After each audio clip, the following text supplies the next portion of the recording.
Hello students, it's Anuradha ma'am here. Welcome to my YouTube channel make concept easy.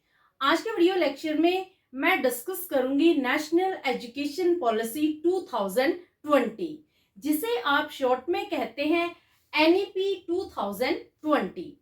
बहुत important video lecture है क्योंकि NEP 2020 से related questions आपके entrance exam में पूछे जाते हैं। चाहे आप किसी भी एग्जाम की तैयारी कर रहे हो, हर एग्जाम में नेशनल एजुकेशन पॉलिसी 2020 से रिलेटेड क्वेश्चंस पूछे जाएंगे।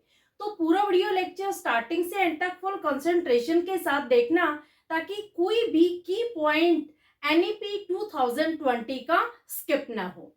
एनईपी भारत की शिक्षा नीति है जिसमें कोर वैल्यूज और प्रिंसिपल पर स्ट्रेस किया गया है। इसमें बताया गया है कि एजुकेशन ना सिर्फ कॉग्निटिव डेवलपमेंट करती है, बल्कि सोशल, इमोशनल, स्पिरिचुअल, एथिकल और मोरल वैल्यूज भी डेवलप करती है। यानी एजुकेशन से हमारी reasoning, thinking, problem solving skills ही डेवलप नहीं होती, बल्कि हमारे अंदर डेवलप होती है एम्पैथी, टीम वर्क, लीडरशिप और कम्युनिकेशन स्किल्स। देखो, जो एनईपी 2020 है, इसका मेन एम क्या है? मेन एम है universal access to school education from pre primary to secondary level, जिसमें एजुकेशन को मोर इंक्लूसिव, होलिस्टिक, इक्विटेबल और इंटीग्रेटेड बनाया गया है। तो देखो, आज के वीडियो लेक्चर में मैं आपको बताऊंगी कि किस तरह से एनईपी के स्ट्रक्चर में चेंजेस हुए हैं। पहले हम 10+2 का पैटर्न फॉलो करते थे, अब हम फॉलो करेंगे 5+3+3+4 का स्ट्रक्चर। तो क्या ये स्ट्रक्चर है, ये सब मैं आपको डिटेल में बताऊंगी। इसके साथ साथ एनईपी से रिलेटेड सारे की पॉइंट्स मैं आपको क्लियर करूंगी, जैसे एनईपी को कब अप्रूव किया गया और किसे इसने अप्रूव किया, कौन सी पॉलिसी को एनईपी ने रिप्लेस किया है, कौन एनईपी के चेयरमैन है, कौन से 5 पिलर्स हैं जिन पर एनईपी फाउंडेड है, क्या जीडीपी की परसेंटेज है जो एनईपी के लिए रिकमेंड की गई है, किसने एनईपी को प्रोमलगेट किया है, क्या जीईआर का टारगेट है। इसके साथ साथ एनईपी का जो न्यू एकेडमिक स्ट्रक्चर है 5+3+3+4 का, ये भी मैं आपको डिटेल्ड वे में इजीएस्ट मैनर में एक्सप्लेन करूंगी। तो आज का वीडियो लेक्चर बहुत ही ज्यादा इंफॉर्मेटिव है, एनरिचिंग है, तो आप फुल कंसंट्रेशन के साथ देखना, ताकि सारी इंफॉर्मेशन आपको अच्छे से क्लियर हो जाए। तो सबसे पहले मैं आपको बता रही हूँ, NEP was approved by Union Council of Ministers on 29 July 2020।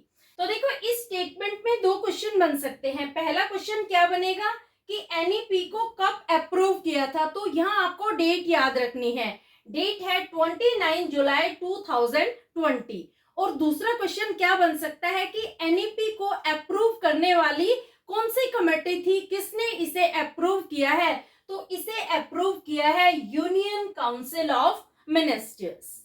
समझ में आ गया। Next point is NEP 2020 replaced existing NPE 1986। देखो, नेशनल एजुकेशन पॉलिसी 2020 ने रिप्लेस किया है नेशनल पॉलिसी ऑफ एजुकेशन 1986 को।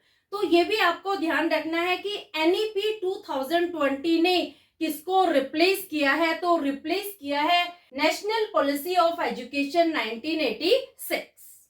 क्लियर।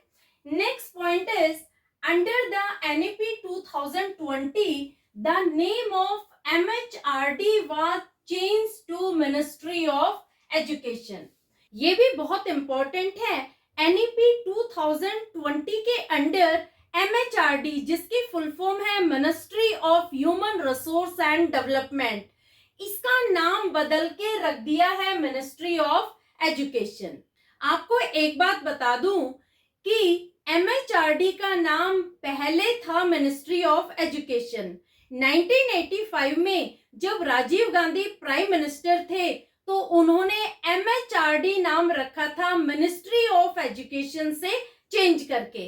यानी पहले मिनिस्ट्री ऑफ एजुकेशन ही नाम था, उसे चेंज करके उन्होंने 1985 में रख दिया था MHRD, जिसकी फुल फॉर्म है ministry of human resource and development. और अब 2020 में नरेंद्र मोदी ने MHRD का नाम चेंज करके रख दिया है ministry of education.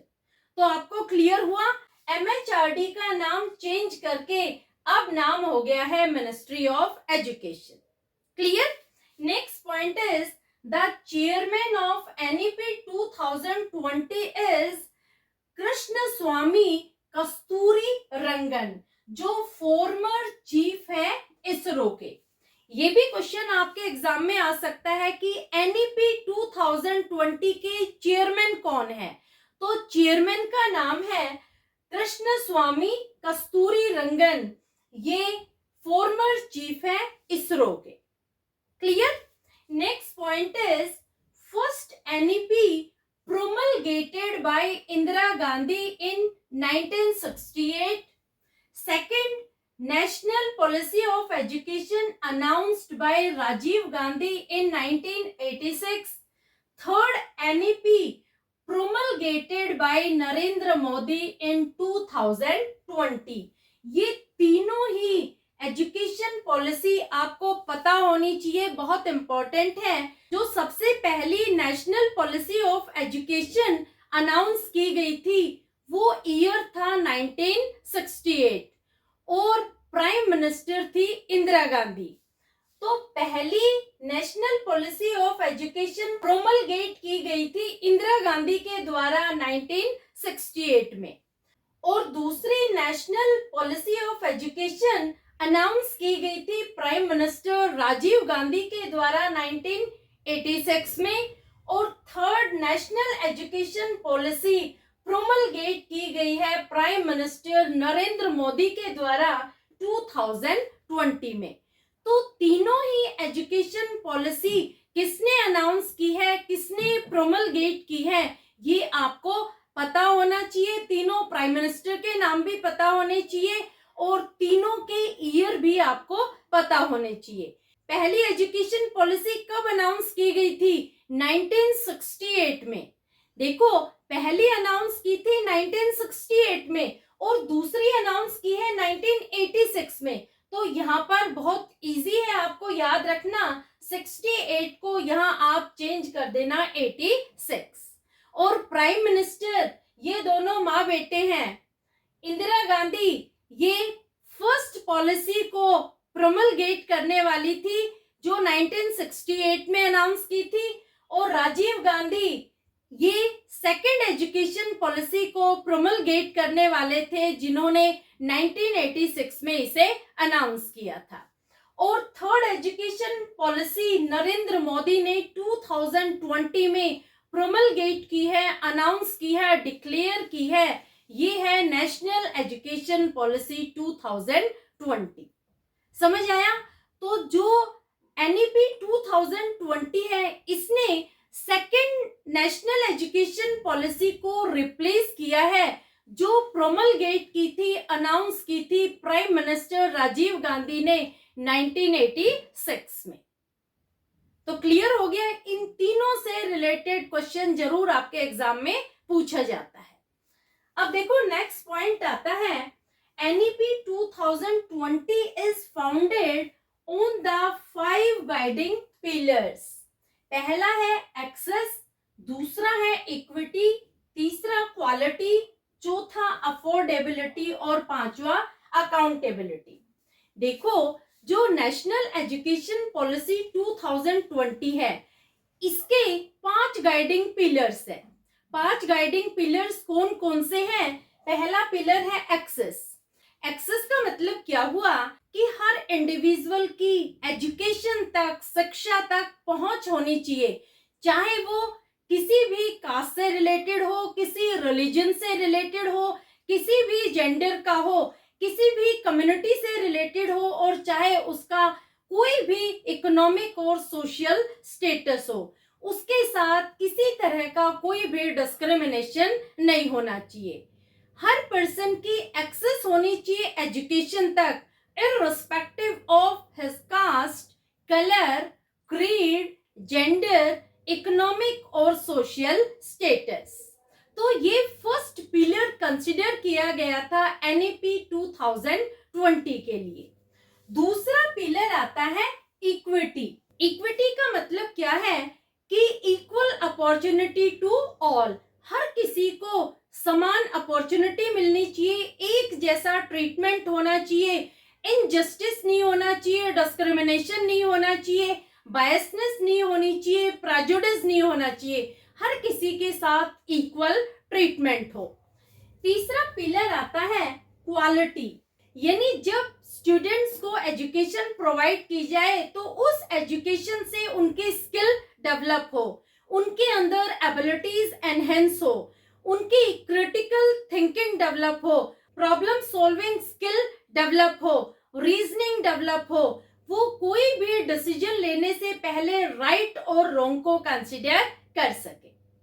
Clear. Next pillar आता है अफोर्डेबिलिटी, यानी जो एजुकेशन प्रोवाइड की जाती है वो पेरेंट्स के लिए अफोर्डेबल हो, यानी एजुकेशन के कॉस्ट को पेरेंट्स बेयर कर सके, उस फीस को पेरेंट्स रेडिली पे कर सके, वो होती है अफोर्डेबल एजुकेशन।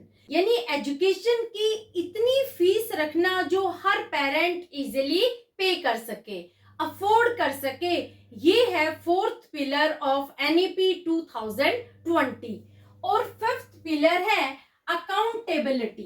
अकाउंटेबिलिटी का मतलब क्या हुआ कि जो स्टूडेंट का आउटकम आता है और रिजल्ट आता है उसके लिए स्कूल अकाउंटेबल होगा, टीचर्स अकाउंटेबल होंगे। यानी अगर स्टूडेंट का पुअर परफॉर्मेंस है तो उसके लिए स्टूडेंट रिस्पॉन्सिबल नहीं है, उसके लिए जवाबदेही होगी स्कूल की।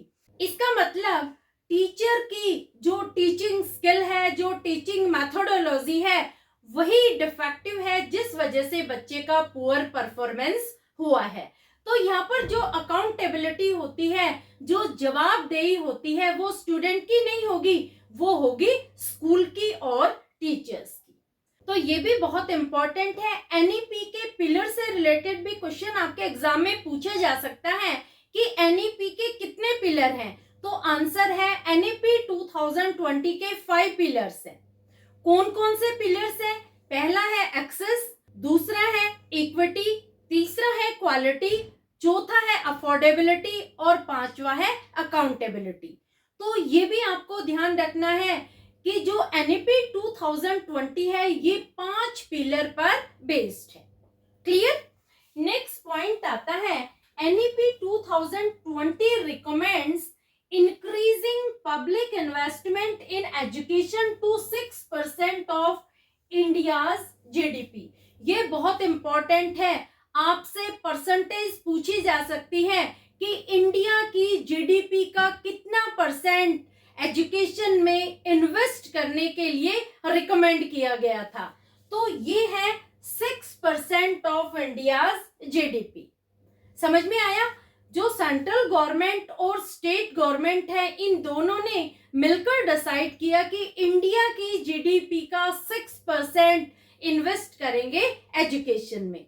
देखो अब तक जीडीपी का सिर्फ 3% इन्वेस्ट किया जाता है एजुकेशन सिस्टम में, इसे डबल कर दिया जाएगा एनईपी 2020 में, जो बहुत पॉजिटिव पॉइंट है। समझ में आया? तो आपको ध्यान रखना है कि जीडीपी का 6% रिकमेंड किया गया है एजुकेशन में इन्वेस्ट करने के लिए। Clear. Next point is NEP targets 100% GER in school by 2030। देखो एनईपी 2020 का टारगेट क्या है कि 2030 तक 100% एनरोलमेंट हो जाए। GER का मतलब होता है gross enrolment ratio. Gross enrolment ratio 100% होना चाहिए बाय 2030। ये टारगेट रखा गया है एनईपी 2020 में। यानी 10 साल के अंदर अंदर 100% एनरोलमेंट हो जाएगा स्कूल एजुकेशन में। ये टारगेट है एनईपी 2020 का। और हायर एजुकेशन के लिए भी टारगेट रखा गया है। वो क्या है कि 50% GER होगा 2035 तक, यानी 2035 तक ग्रोस एनरोलमेंट रेशियो होगा 50%। जो हायर एजुकेशन है उसमें ग्रोस एनरोलमेंट रेशियो हो जाएगा 50%। ये टारगेट रखा गया है 15 साल के लिए। और 10 साल के लिए टारगेट रखा गया है स्कूल एजुकेशन का। वो टारगेट है ग्रोस एनरोलमेंट रेशियो का 100%। तो समझ में आया, दोनों ही पॉइंट बहुत इंपॉर्टेंट है। दोनों पॉइंट से रिलेटेड क्वेश्चन आते हैं। पहला क्वेश्चन क्या आ सकता है कि स्कूल एजुकेशन के लिए GER कितने % टारगेट किया गया है और कब तक टारगेट किया गया है। तो GER टारगेट किया गया है स्कूल एजुकेशन के लिए 100% और 2030 तक टारगेट किया गया है। और दूसरा क्वेश्चन आ सकता है कि हायर एजुकेशन के लिए GER कितना टारगेट किया गया है और कब तक टारगेट किया गया है। तो GER हायर एजुकेशन के लिए टारगेट किया गया है 50% और 2035 तक टारगेट किया गया है। तो दोनों पॉइंट आपको क्लियर हो गए। तो ये सारे इंपॉर्टेंट पॉइंट्स हैं एनईपी 2020 के, जिनसे रिलेटेड क्वेश्चंस आपके एग्जाम में डेफिनेटली पूछे जाते हैं। होपफुली सारे पॉइंट्स आपको अच्छे से क्लियर हो गए होंगे। इनका एक स्क्रीनशॉट ले लो, मैं साइड हो रही हूँ। अब देखो, मैं आपको एजुकेशन पॉलिसी का न्यू एकेडमिक स्ट्रक्चर बता रही हूँ। एनईपी 2020 का जो न्यू एकेडमिक स्ट्रक्चर है, न्यू मॉडल है, वो क्या है 5+3+3+4। यानी जो एजुकेशन सिस्टम है, जो एजुकेशन पॉलिसी है, उसे 4 स्टेजेस में डिवाइड कर दिया। कौन कौन से स्टेजेस है? पहली है फाउंडेशन स्टेज, दूसरी है प्रेपरेटरी स्टेज, तीसरी है मिडिल स्टेज और चौथी है सेकेंडरी स्टेज। क्या होती है ये स्टेजेस? कौन कौन से साल के बच्चे इन स्टेजेस में आते हैं? कौन कौन सी क्लासेस ये स्टेजेस कवर करते हैं? ये सब मैं आपको डिटेल में एक्सप्लेन कर रही हूँ। पहले हम लेते हैं फाउंडेशन स्टेज। देखो, जो फाउंडेशन स्टेज है ये होती है 5 साल की। 5 साल की फाउंडेशन स्टेज होती है और इसमें 3 साल से लेकर 8 साल तक के बच्चे इंक्लूडेड होते हैं। यानी जब बच्चे की उम्र 3 साल होती है तो उसे फाउंडेशन स्टेज में डाला जाता है, और जब तक बच्चा 8 साल का हो जाता है वो फाउंडेशन स्टेज में ही रहता है। यानी 5 साल लगते हैं बच्चे को फाउंडेशन स्टेज क्लियर करने में। अब देखो, जो 5 साल है उसे 2 पार्ट्स में कैटेगराइज कर दिया। एक है 3 इयर्स, दूसरा है 2 इयर्स। 3 इयर्स में बच्चा प्री स्कूल में रहेगा और जो 2 इयर्स होंगे उसमें बच्चा फर्स्ट और सेकंड क्लास क्लियर कर लेगा। देखो, जैसे बच्चे की उम्र है 3 साल, आपने उसको स्कूल में डाल दिया तो अगले 3 साल तक वो प्ले स्कूल में ही रहेगा, जिसे प्री स्कूल के नाम से जाना जाता है। यानी यहाँ पर बच्चे की कोई पढ़ाई नहीं होगी, वो सिर्फ बैठना सीखेगा, वो बच्चों के साथ खेलना सीखेगा, स्कूल में जाकर खाना सीखेगा। यानी 6 साल की जब उम्र होगी बच्चे की तो उसे फर्स्ट क्लास में प्रमोट कर दिया जाएगा। तो 7 साल का जब वो होगा तो उसकी फर्स्ट क्लास क्लियर हो जाएगी, और जब वो 8 साल का होगा तो उसकी सेकंड क्लास क्लियर हो जाएगी। समझ में आया? 3 साल की उम्र से लेकर 8 साल की उम्र तक बच्चा रहेगा फाउंडेशनल स्टेज में। यहाँ पर बच्चे को प्लेवे मेथड से, एक्टिविटी बेस्ड मेथड से ही लर्निंग करवाई जाएगी। जो भी कुछ सिखाया जाएगा वो प्ले मेथड यूज किया जाएगा, एक्टिविटी बेस्ड मेथड यूज किए जाएंगे। कोई भी एग्जाम नहीं होगा। फर्स्ट और सेकंड क्लास में भी बच्चों की कोई एग्जाम नहीं लिए जाएंगे। तो फाउंडेशन स्टेज आपको क्लियर होगी। यहाँ पर बच्चे के इंटरेस्ट को डेवलप करने के लिए बच्चे को 5 साल फाउंडेशन स्टेज में रखा जाता है ताकि उसको स्कूल जाने की हैबिट हो जाए, उसका स्कूल में मन लगने लग जाए, उसका कोई भी इवैल्यूएशन नहीं किया जाएगा, सिर्फ उसके इंटरेस्ट को डेवलप किया जाएगा फाउंडेशन स्टेज में। और फाउंडेशन स्टेज में कोई भी एग्जाम, कोई भी इवैल्यूएशन बच्चों का नहीं होगा। तो समझ आया आपको फाउंडेशन स्टेज? फाउंडेशन स्टेज में जो एज ग्रुप होता है वो होता है 3 साल से लेकर 8 साल के बच्चे। और यहाँ पर फोकस किस चीज पर किया जाता है? Play and activity based learning. यहाँ बच्चों को खेल खेल में सिखाया जाता है, एक्टिविटी के थ्रू बच्चों को सिखाया जाता है। कोई भी एग्जाम बच्चों पर कंडक्ट नहीं किया जाता। तो ये फर्स्ट स्टेज आती है फाउंडेशन स्टेज। तो ये 5 साल यहाँ फर्स्ट स्टेज के क्लियर हो जाते हैं, जो है फाउंडेशन स्टेज। अब हम बात करते हैं नेक्स्ट स्टेज की, जो है प्रेपरेटरी स्टेज। ये होती है 3 साल की। यहाँ पर बच्चे की उम्र क्या होती है? देखो, बच्चा 8 साल का हो गया था जब उसने 2nd क्लास क्लियर की थी। तो यहाँ पर 3 साल बच्चा प्रेपरेटरी स्टेज में रहेगा, यानी बच्चे की उम्र होगी 8 से 11 साल। 8 to 11 इयर्स वो रहेगा प्रेपरेटरी स्टेज में। और कौन कौन सी क्लासेस वो पढ़ेगा प्रेपरेटरी स्टेज में? वो पढ़ेगा 3 to 5th क्लास तक। 3rd, 4th और 5th ये तीनों क्लासेस पढ़ाई जाएंगी प्रेपरेटरी स्टेज में। यहाँ बच्चे के एग्जाम स्टार्ट हो जाते हैं, यानी बच्चे का इवैल्यूएशन स्टार्ट हो जाता है। यहाँ पर किस चीज पर फोकस किया जाता है? देखो, यहाँ पर एक्टिविटी बेस्ड लर्निंग पर तो फोकस किया ही जाता है। यहाँ बच्चे को reading, writing, speaking, communication skills develop की जाती हैं। इसके साथ साथ बच्चे के अंदर लैंग्वेज भी डेवलप की जाती है। और जो बच्चे की पढ़ाई करवाई जाती है वो या तो मदर टंग में करवाई जाएगी, या रीजनल लैंग्वेज, या नेशनल लैंग्वेज, या फिर लोकल लैंग्वेज। यहाँ पर इंग्लिश लैंग्वेज फोर्स नहीं की जाती बच्चों पर। अब देखो, एनईपी 2020 में ये जो नई रिकमेंडेशन की गई है, नया चेंज किया गया है कि 5th क्लास तक बच्चों की पढ़ाई मदर टंग में होगी, रीजनल लैंग्वेज में होगी, लोकल लैंग्वेज में होगी, या फिर नेशनल लैंग्वेज में। ये बहुत अच्छी स्टेप है, क्योंकि इससे बच्चे का बेस स्ट्रोंग हो जाता है। जिस लैंग्वेज को बच्चा जानता है, अगर उसी लैंग्वेज में बच्चे की पढ़ाई करवाई जाती है तो बच्चा बहुत अच्छे से ग्रैस्प कर लेता है, उसकी लर्निंग कैपेसिटी डेवलप हो जाती है। जैसे देखो, अगर बच्चा गुजरात में रहता है और उसे गुजराती लैंग्वेज में ही पढ़ाया जाता है तो बच्चे की बहुत अच्छी लर्निंग होगी। अगर वो पंजाब में रहता है और पंजाबी में उसे सिखाया जाता है तो वो बहुत जल्दी ग्रैस्प करेगा। अगर बच्चा महाराष्ट्र में रह रहा है और उसको मराठी में पढ़ाया जा रहा है तो बच्चा बहुत जल्दी चीजों को ग्रैस्प करेगा, उसकी लर्निंग इम्प्रूव होगी।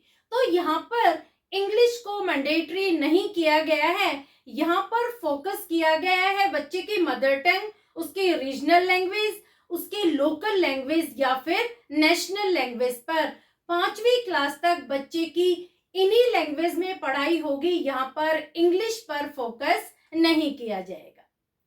क्लियर? ये बहुत अच्छी स्टेप है, क्योंकि देखो अब तक क्या हो रहा था, अब तक इंग्लिश मैंडेटरी थी, बच्चों को इंग्लिश में ही 5th क्लास तक पढ़ाया जा रहा था। घर में चाहे किसी को इंग्लिश की ABCD भी ना आती हो, लेकिन बच्चा पढ़ने जा रहा है इंग्लिश मीडियम में।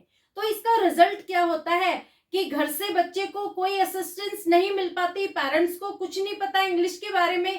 तो इसका रिजल्ट क्या होगा कि बच्चे का जो बेस है, जो उसकी फाउंडेशन है, वही वीक रह जाएगी, उसको बेसिक्स क्लियर ही नहीं होंगे, क्योंकि उसको इंग्लिश समझ में ही नहीं आती है। स्कूल में जाता है तो इंग्लिश में पढ़ता है और घर में आता है तो वो अपनी लोकल लैंग्वेज में समझ रहा है, अपनी मदर टंग में समझ रहा है, तो उसको बहुत ज्यादा कंफ्यूजन हो रहा है, वो कंसेप्ट को अच्छे से क्लियर नहीं कर पाता। ये बहुत अच्छी स्टेप उठाई गई है एनईपी 2020 में। यहाँ पर बच्चे का बेस मजबूत होगा, क्योंकि जो उसकी पढ़ाई होगी वो या तो मदर टंग में होगी, या रीजनल लैंग्वेज, लोकल लैंग्वेज, या फिर नेशनल लैंग्वेज। क्लियर?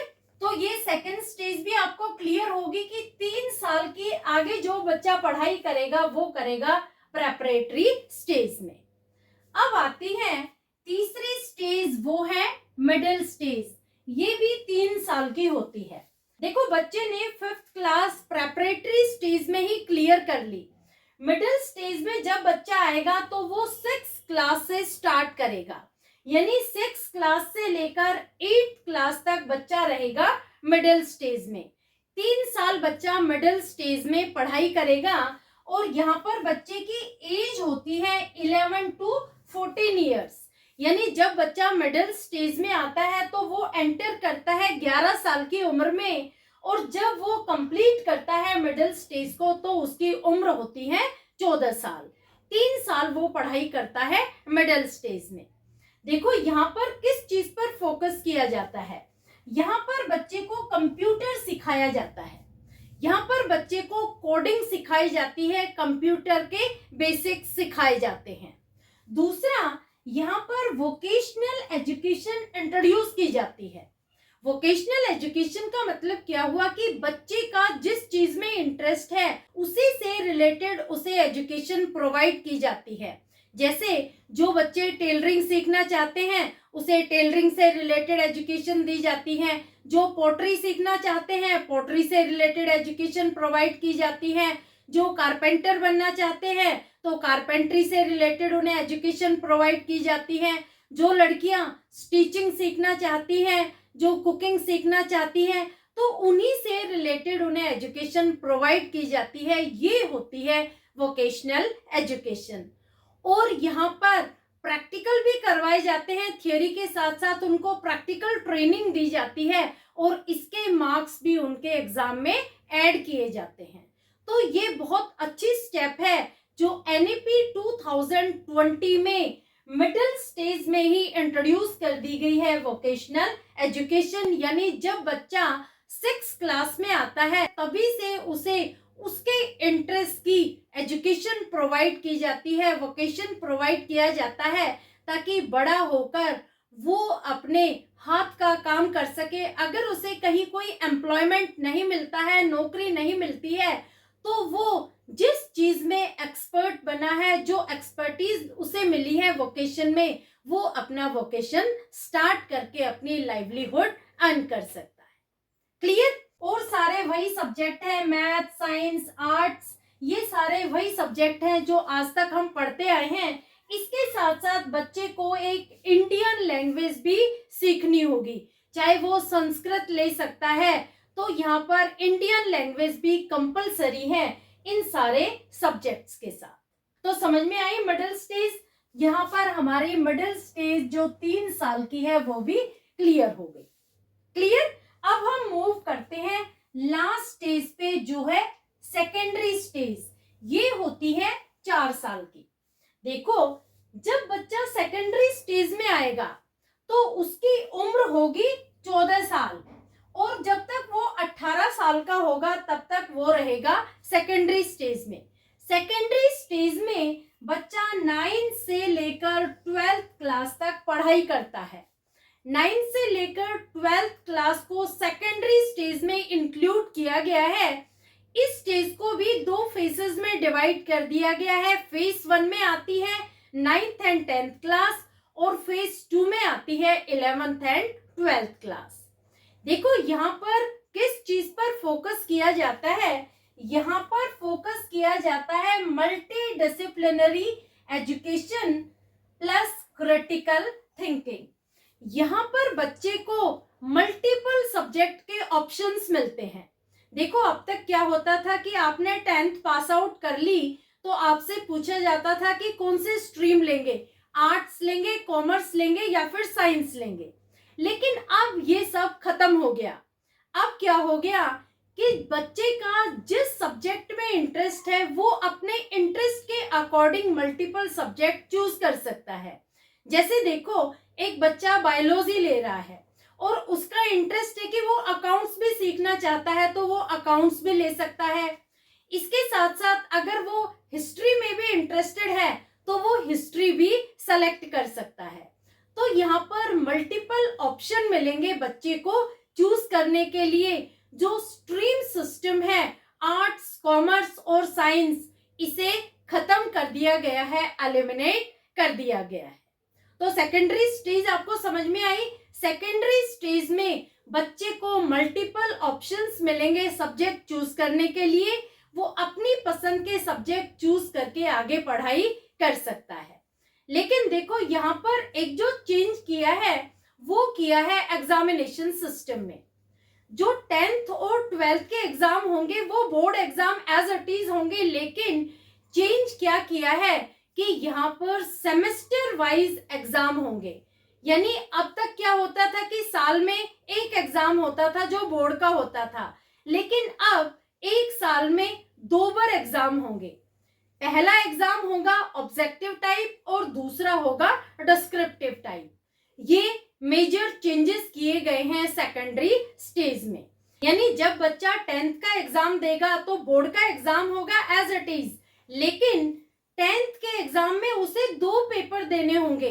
पहला एक सेमेस्टर होगा जो ऑब्जेक्टिव होगा और दूसरा सेकंड सेमेस्टर होगा जो डिस्क्रिप्टिव होगा। इसी तरह से 12th क्लास में भी जब बच्चा बोर्ड में अपीयर करेगा तो फर्स्ट सेमेस्टर में उससे ऑब्जेक्टिव क्वेश्चंस पूछे जाएंगे और सेकंड सेमेस्टर में डिस्क्रिप्टिव। जो सिलेबस है वो सारा बता दिया जाएगा कि कौन से सिलेबस से ऑब्जेक्टिव आएंगे और कौन से डिस्क्रिप्टिव। तो ये मेजर चेंजेस किए गए हैं सेकेंडरी एजुकेशन में।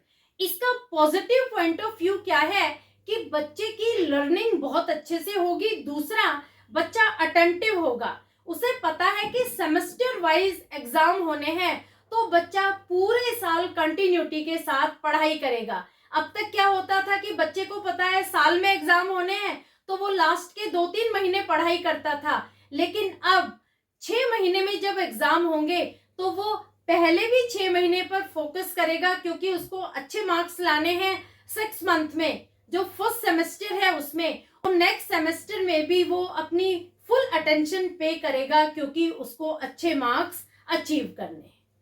क्लियर? तो होपफुली आपको समझ में आ गया होगा कि सेकेंडरी स्टेज में किस तरह से 9th to 12th क्लास तक बच्चा पढ़ाई करेगा। जब बच्चे की उम्र 14 साल की होगी तो वो एंटर करेगा सेकेंडरी स्टेज में, और जब बच्चा 18 साल का होगा तो उसकी 12th कंप्लीट हो जाएगी, यानी वो 12th पास आउट कर जाएगा। यहाँ पर उसको एक और पॉजिटिव पॉइंट दिया है कि वो फॉरेन लैंग्वेज भी चूज कर सकता है। जिस फॉरेन लैंग्वेज को वो पढ़ना चाहता है वो अपने सब्जेक्ट के साथ साथ फॉरेन लैंग्वेज भी चूज कर सकता है, चाहे वो फ्रेंच पढ़ना चाहता है, जापानीज पढ़ना चाहता है, तो यहाँ पर बच्चा फॉरेन लैंग्वेज भी अपनी पसंद की चूज करके स्टडी कर सकता है। तो इसका पॉजिटिव पॉइंट क्या है कि बच्चे को एक नई लैंग्वेज के बारे में नॉलेज डेवलप हो जाएगी। क्लियर? तो ये जो 4 साल की लास्ट स्टेज है ये है सेकेंडरी स्टेज। तो होपफुली आपको न्यू एकेडमिक स्ट्रक्चर NEP 2020 अच्छे से क्लियर हो गया होगा कि किस तरह से एजुकेशन पॉलिसी में चेंजेस हुए हैं। अब तक हम 10+2 का पैटर्न फॉलो कर रहे थे, लेकिन अब आगे से हम 10+2 के पैटर्न को फॉलो नहीं करेंगे, हम फॉलो करेंगे 5+3+3+4 के पैटर्न को, जिसमें 4 स्टेजेस में बच्चों की पढ़ाई होगी। पहली स्टेज में फाउंडेशन स्टेज जो 5 साल की है, दूसरी स्टेज है प्रेपरेटरी स्टेज जो 3 साल की है, तीसरी स्टेज है मिडिल स्टेज जो 3 साल की है, और चौथी स्टेज है सेकेंडरी स्टेज जो 4 साल की है। क्लियर? तो ये सारा था NEP 2020 से रिलेटेड। तो होपफुली आज का वीडियो लेक्चर आपको अच्छे से क्लियर हो गया होगा कि NEP 2020 क्या है और क्या नया स्ट्रक्चर है NEP 2020 का। क्लियर? लिंक अपने फ्रेंड्स को भी जरूर शेयर कर देना ताकि उनकी भी जो क्वेरीज हो NEP 2020 से रिलेटेड वो क्लियर हो जाए। Thank you so much.